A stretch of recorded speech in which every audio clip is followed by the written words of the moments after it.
morning, lovely people. More handmade pottery made by me coming to you today. Hope you enjoy.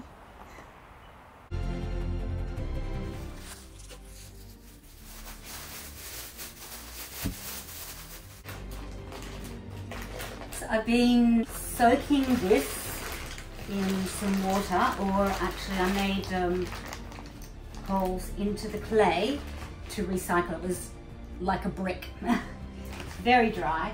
So it's been sitting in a plastic box for a month or so, a couple of wet sponges, and it's looking good.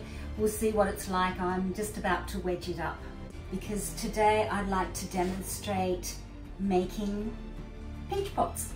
And here are examples of pinch pots.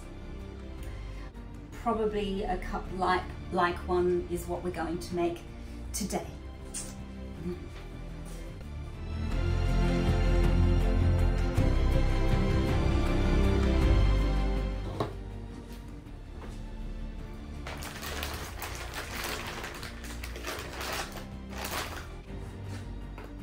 So first I will wedge it up and see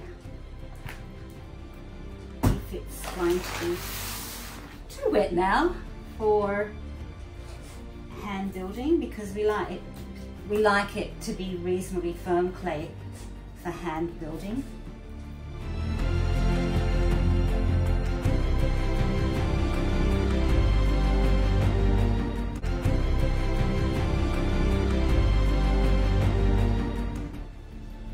So it's pretty squishy. There's a lot of moisture in there.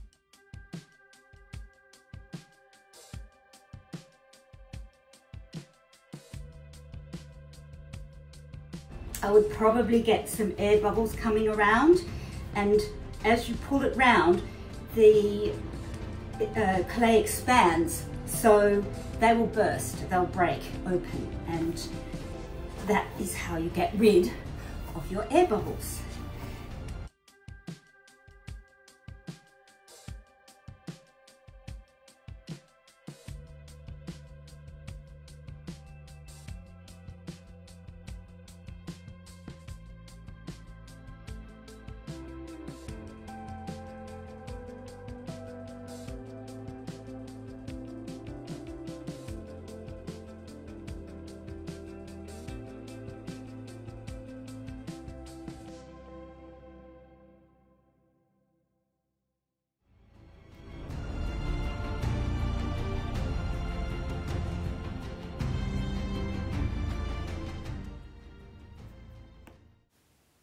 So now we're at the point of creating the shape.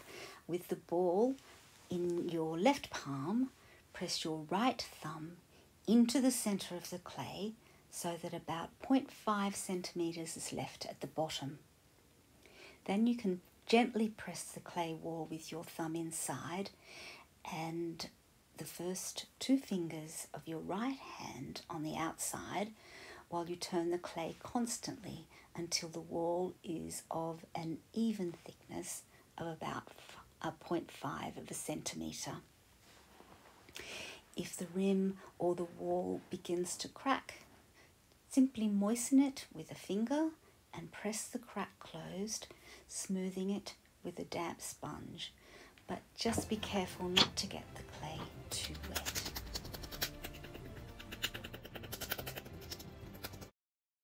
For this pinch pot, I'm using earthenware, which is the oldest kind of pottery or oldest type of clay and the most common. So pottery of the past and present is very largely made of earthenware. It's fired generally between 700 degrees and 1150 degrees Celsius, at which temperature the clay is reasonably hard, especially at the highest part of the temperature range. However, it's still porous and will require a glaze over the top to make it hygienic and watertight.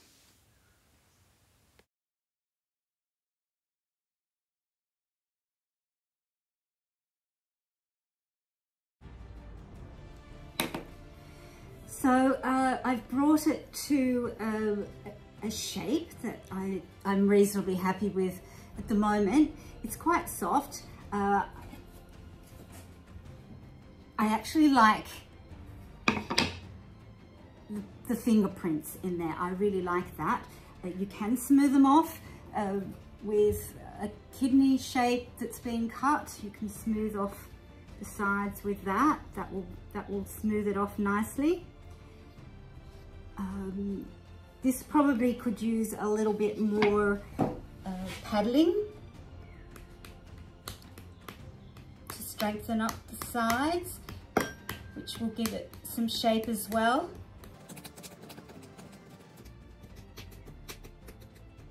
So the walls are probably 1/2 centimetre thick, which is fine for a hand-built item.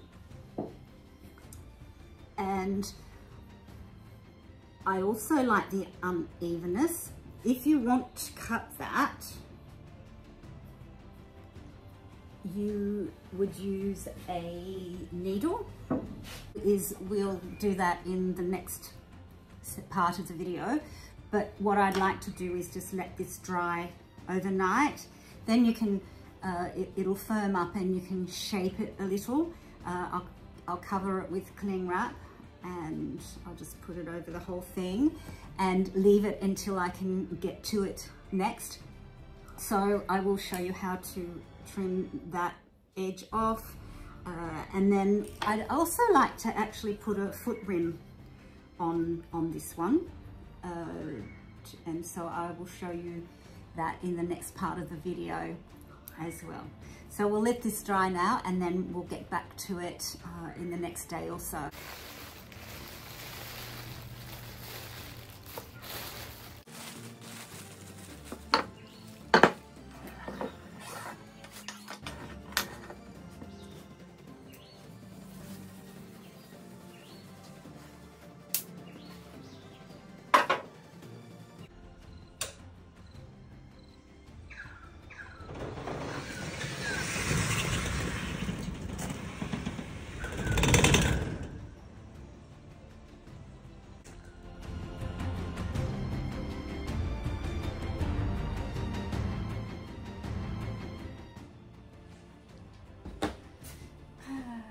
Hey there, I've had a few days away.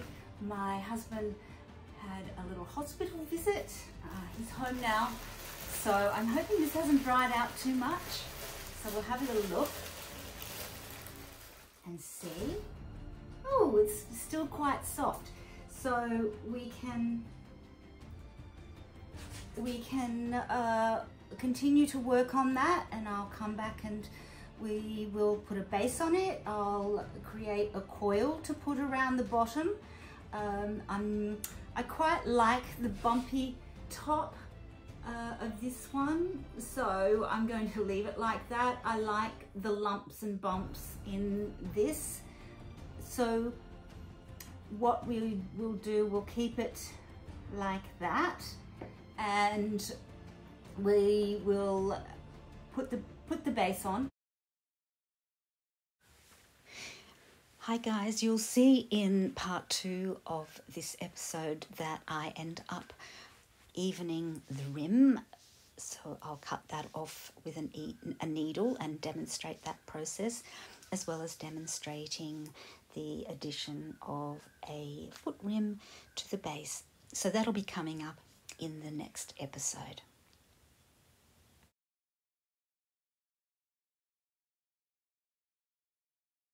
Let it dry for a couple of weeks so then it can go into a bisque firing, and then we'll before that I'll probably decorate it. So that will be decorated, underglazed, bisque fired, glazed, and then glaze fired. After this one there will be more, because I'd like to do the coil pots. I'd like to do slab building with you. Just, it's a really good way of getting the feel of clay and knowing how far you can push it, and it's just a lovely, hand building is just a lovely thing to do, and you don't really need any equipment. I mean, these pots over here, these were sawdust fired, and you can do, if you've got a little garden, or you can do that in your own. That was burnished, so I'm not going to do that with this one. I'm going to do the decorating.